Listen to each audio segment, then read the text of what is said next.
আমি কাউকে ভালো রাখতে পারলাম না। আচ্ছা, এই যে কথাটা একজন বিসিএস ক্যাডারের মুখে কি মানায় বলেন তো? কারণ আমরা যতটুক বুঝি একজন বিসিএস ক্যাডার ভালো টাকা ইনকাম করে, যতটুক টাকা এই সমাজে মোটামুটি ভালোভাবে থাকা যায়। তাহলে অনেকেই একটা কথা বুঝে যে অর্থকড়ি যেখানে আছে সেখানে কোনো কিছুর অভাব নাই।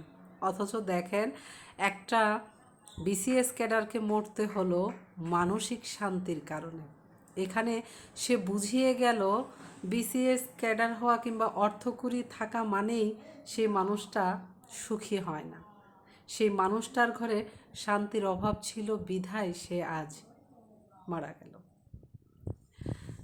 আচ্ছা, এই নারীকে কি বলবেন?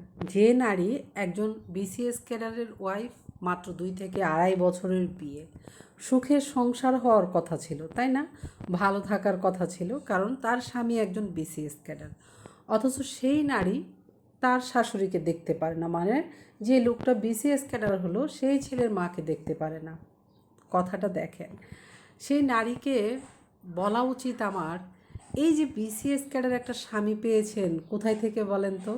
নিশ্চয়ই আপনার বাবার বাড়ি থেকে প্যাকেটে করে কিংবা অনলাইনে বুকিং দিয়ে নিয়ে আসেন নাই। সেই যে বিসিএস ক্যাডার হলো, সেই ছেলেটার বাবা মায়ের কত কিছু ত্যাগ স্বীকার করতে হয়েছে জানেন সেই ছেলেটাকে বিসিএস ক্যাডার বানাতে?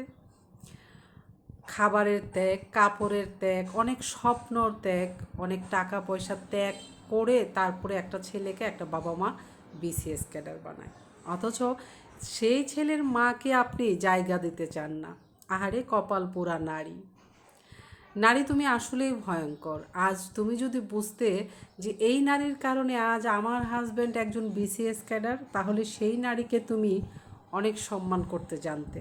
আসলে সেই সম্মান, সেই সুশিক্ষাটাই আসলে তুমি তোমার ফ্যামিলির কাছ থেকে পাও নাই বিধায় আজ নারী তোমার হাজব্যান্ডের মৃত্যুবরণ করতে হলো নিজের কারণে। কারণ তুমি একজন ছেলের মায়ের গায়ে হাত তুলেছো, তাও ছেলের সামনে। এটা কি কোনো ভদ্র ছেলে মেনে নিতে পারে? পারে না। সেই দুঃখ আর সে কোনোভাবেই সেই দুঃখ নিয়ে বেঁচে থাকতে পারেনি।